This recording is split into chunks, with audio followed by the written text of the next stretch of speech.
while since we've had an episode. Where you been?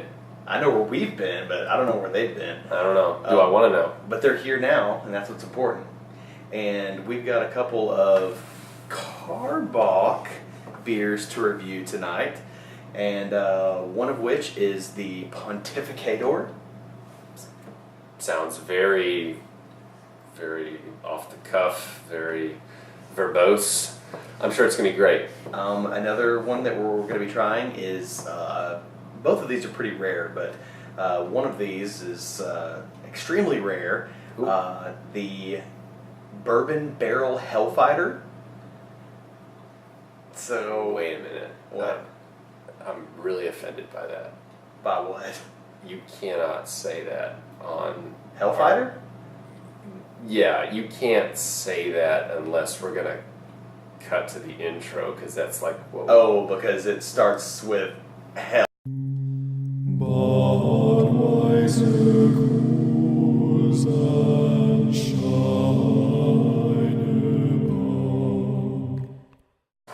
Alright, so here we are. Ready to drink some beer? Always. Alright, so this first one is the Karbac Pontificator, which is a smoked Doppelbock. Can you tell us anything about Doppelbocks? They usually end with "ater." What? In the spirit of German tradition of naming Doppelbocks using the suffix "ator," Karbach is awesome about putting out a rare handful of beers, and we know why. Should we show them? Let's roll the footage.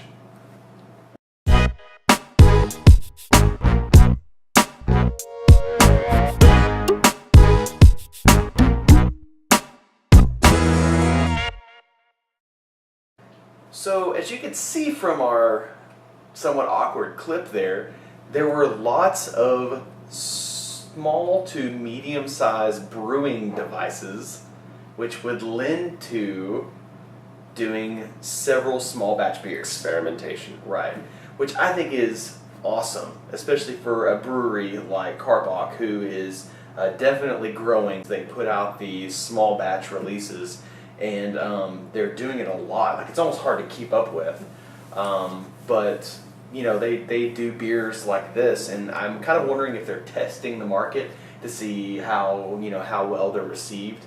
It's interesting to see them, take it down to another level and really try to explore as many beers as they can, which I think is really cool. So, yeah. Without further ado, let's pop the top on this smoked Doppelbock. You see what I did there? There's some rhyming there. You at home might have caught that. The glasses that we're drinking out of are actually very nice, very choice. Yeah, they're a nice thick glass. This is they've actually moved on to a different style. Here, we'll put this in the corner here so you can get a gander at it.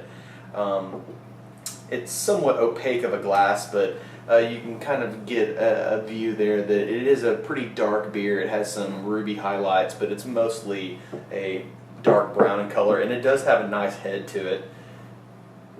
Pours nicely. So the first thing that I catch off of the aroma is that it's not as, when I see the word smoked or smoky, that kind of freaks me out a lot of times about beers, because people overdo it so often. The smokiness of a beer is so overwhelming that that's all you taste. Voodoo donut. Voodoo donut. I mean, you want to talk about that's for another episode that will never be filmed. Well, I would never, they're lucky I even mentioned it. That is such a horrific beer. Yeah. It's like somebody just crapped smoke into a bottle. That belongs in level 4 of the CDC. And I was so excited about that beer because it was supposed to be a maple bacon smoked beer, and I love bacon. And oh man, it was like your grandmother cooked bacon, and she left to go do the laundry and came back an hour later, and it was nothing but just charred mess on the grill or on the griddle. And it was like drinking that. That's exactly what it tasted like. There it is. But we're not talking about tonight. No. Tonight we're talking about Pontificator. Which happens to have the word smoked in the description. In the description, but I'm not getting that off the aroma. So here we go. Oh man, that is good. This is the first taste I've had of it. They nailed the smokiness, which it does have a slight tinge of smokiness to it, but it is in no way overpowering the beer. And it has a nice sweetness to it, right? Yeah. That is so crucial for a smoked beer. That is crucial. It is crucial. It is so crucial. Take another sip. Because that smokiness, I think, actually starts to build up a little bit when you get into the beer a little bit. See what I mean? Yeah, it is. It does have a deep smokiness to it, but it's not overpowering. And I think this is like probably one of the best smoked Doppelbocks I've ever had. Yeah, well, it's a limited genre, but wow, that's pretty darn. It is good. Would you say it's hearty? It's like on the fence of heartiness and not hearty. Yeah, I don't know. What does this one weigh in at? Do we know? Okay, so now you know everything that you need to know about this beer. Other than the fact that I was kind of hesitant to pick this up because it had the word smoked in it, and now I wish I had bought more. I only bought a couple bottles of it. It's good. You get worked the wrong way by like one beer that has kind of ruins it in your mind, right? And you just have to be brave and jump out there again. And this was a great beer. And again, Voodoo Donut. Voodoo Donut. We need to talk about what's good though. Yeah. And what's good is this Pontificator. I hope I'm saying I hate it right. to pontificate, but so I definitely recommend this beer. This might even be a good one to age because it's got such a full flavor to it. So if you pick up a couple of bottles, I would say probably have one now and age the other one. fantastic. So we should probably move on, right? Well, yeah. This is Karbach Brewing's, it says number 3 Hellfighter Imperial Porter Ale aged in bourbon barrels. 003. Or the Hellfighter Bourbon Barrel, as they refer to it. I've had some of this on cask. This is a really good beer. I've found that anything that ends in aged in bourbon barrels is kind of a winner in my book. That's the style of beer I like. It's slightly sweeter, maltier, and has a lot of the character that's brought over from aging it in the oak barrels. Yeah. Especially if it's, an oak barrel that had bourbon in it at one time. That bourbon adds a nice sweetness, and if it's new, it has kind of the alcohol flavor is a little harsh up front. But once you age them, they're really good. It's crying, just right there. Well, it's because it's about to be opened. Yeah. I haven't had too many bourbon barrel aged beers that weren't good, and that may just be by default. But well, we even we went to Karbach tonight for a little shindig.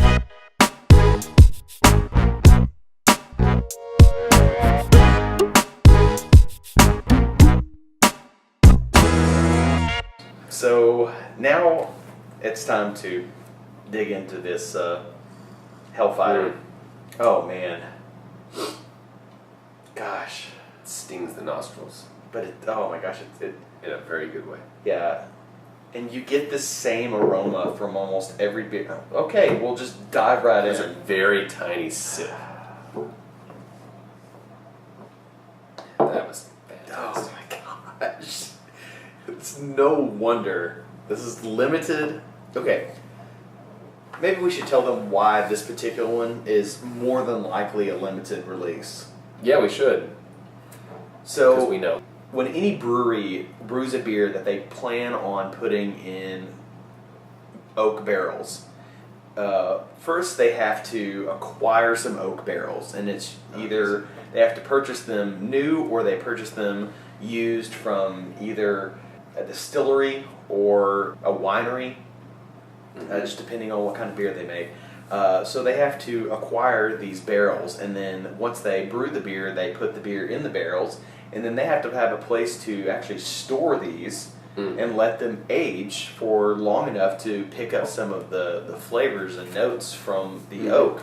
So all of these things add to the fact that these are typically made in smaller quantities and they're more expensive. So when you go, if you see one of these on the shelf and you're like, oh, that's $12 or $13, I'm not going to pay that much for a beer. That's why they're more expensive. Yeah, get over yourself. It's worth it. Shell out the money. It's so good. I'm so glad I picked up a couple of these. Yeah, I am too. Why? This is all you're gonna have. I'm not gonna share the rest. Spend any on this. Yeah, so. you didn't. That is fantastic. So there's definitely I mean, you can definitely taste the bourbon. Yeah. The whiskey flavors that have been imparted. I don't know. Is there sort of a chocolate thing going on there? Yeah, maybe a little bit. I don't know. It's really the bourbon whiskey flavors are just so right there on the top that it. And that's something that will probably mellow if you age this a bit. That's a good point. Somebody like Karbach that does smaller batches, it's cool that they do a beer like this, because I mean, as you can see here in this clip, we're going to show you one of the small brewery setups that they actually brew some of their really small batches, so they can actually do some testing and tastes and stuff like that. So take a look here and see what Karbach does their test stuff with. Check it out.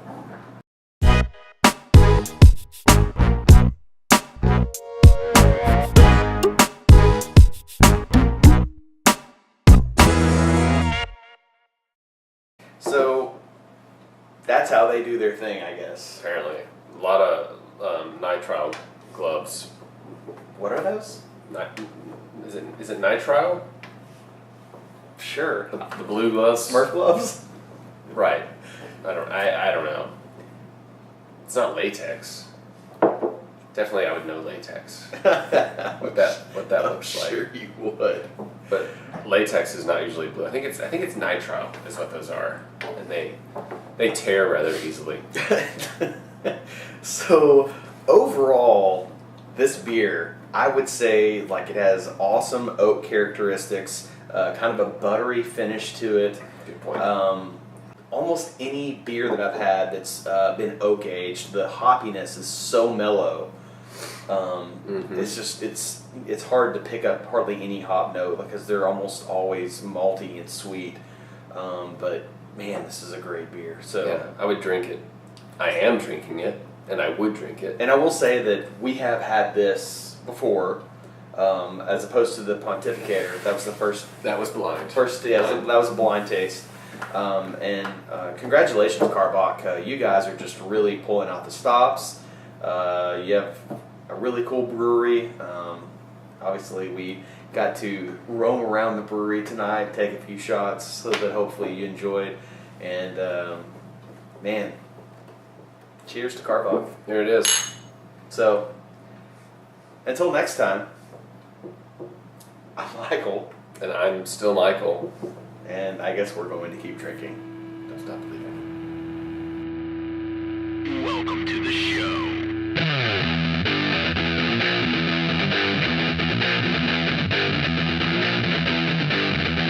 Sometimes good, sometimes bad, sometimes good, sometimes bad, some good, some bad.